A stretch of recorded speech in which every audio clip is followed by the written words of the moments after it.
Surprising గా ఓ శాల్తీ వచ్చి dash కొట్టింది. ఎవరది? డాష్ ఇవ్వటంలో మాస్టరీ చేసిన మన కొత్త మాస్టర్. మై గాడ్, మన రాజ్కుమార్ మాస్టర్ కావాలనే కొట్టాడంటవా? కాలేజీలో కూడా డాష్ కొట్టాడు కదా. ఆ తర్వాత ఏం జరిగింది? సారీ చెప్పి బాగున్నావా అని అడిగాడు. మామూలుగా కాదే, అదొట్ట ఇప్పులో చూస్తూ అడిగాడు. మర్యాదకి బాగున్నాను సార్ అని నేను మూవ్ అయ్యాను. నేను ఎక్కడికి వెళ్తే అక్కడికి వచ్చి ఏది కొంటే అది కొన్నాడే. షాప్ నుంచి మేము బయటకు వచ్చేటప్పటికి ఆయన కారు టైరు పంచరు. ఆయనే పంచర్ చేసి ఉంటాడని నా డౌట్. నేనే మాట్లాడలేదు. తనే కాస్త లిఫ్ట్ ఇవ్వవా అని అడిగాడు. ఫోన్లే అని సరే అన్నాను. అంతే, ఇక దారంతా ఒకటే లుకింగ్స్, ఒకటే టచింగ్స్. ఇంతలో ఆయన ఇల్లొచ్చింది.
శిష్యురాల చారుశీల శీఘ్రమేవ రొమాన్స్ నీకు ప్రాప్తిరస్తు. అక్షరాల దీక్ష భూని లవ్వులోని లెసన్స్ నేను ఆలకిస్తూ. అందంతో పరీక్ష ఇప్పుడు, అర్థాంగి ప్రమోషన్ ఎప్పుడు. ఫలితం రానున్నది, పర్వం అవునన్నది. ఇంటిలోకి వెల్కమ్ అంటూ గేటు తీసినాడు మాస్టరు. కాస్త చూడమంటూ బూస్ట్ కలిపినాడు మాస్టరు.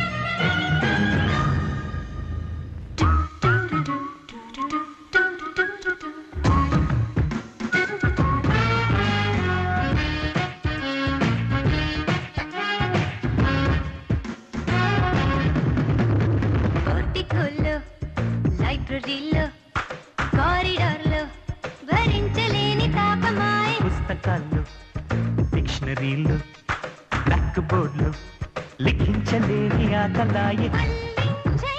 వయస్సు వాచకం చెల్లించై వయారి వేతనం.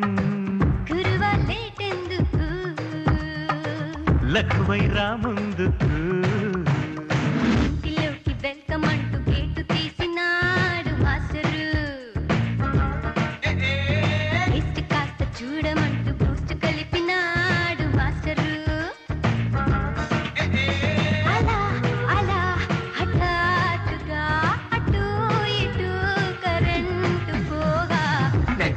సీను ఏం జరిగింది జస్ట్ నాకు సిక్కేస్తుంది నెక్స్ట్ సీను ఏం జరిగింది జస్ట్ నాకు సిక్కేస్తుంది ఇంటిలోకి వెల్కమ్ అంటూ గేటు తీసినాడు మాస్టరు టేస్ట్ కాస్త చూడమంటూ బూస్ట్ కలిపినాడు master friends Kanchana come here. ఏంటి సార్? నేను నీకు వెల్కమ్ చెప్తూ గేట్ తీసానా? టేస్ట్ చేయమని బూస్ట్ కల్పించానా? కరెంట్ పోతే ఏదేదో జరిగిందా? మరేంటి వాళ్ళకి చెప్తున్నావు? అదే ఇంకెప్పుడైనా ఇలాంటి పిచ్చి పిచ్చి వేషాలు వేసావో జాగ్రత్త. Behave yourself. Yes sir.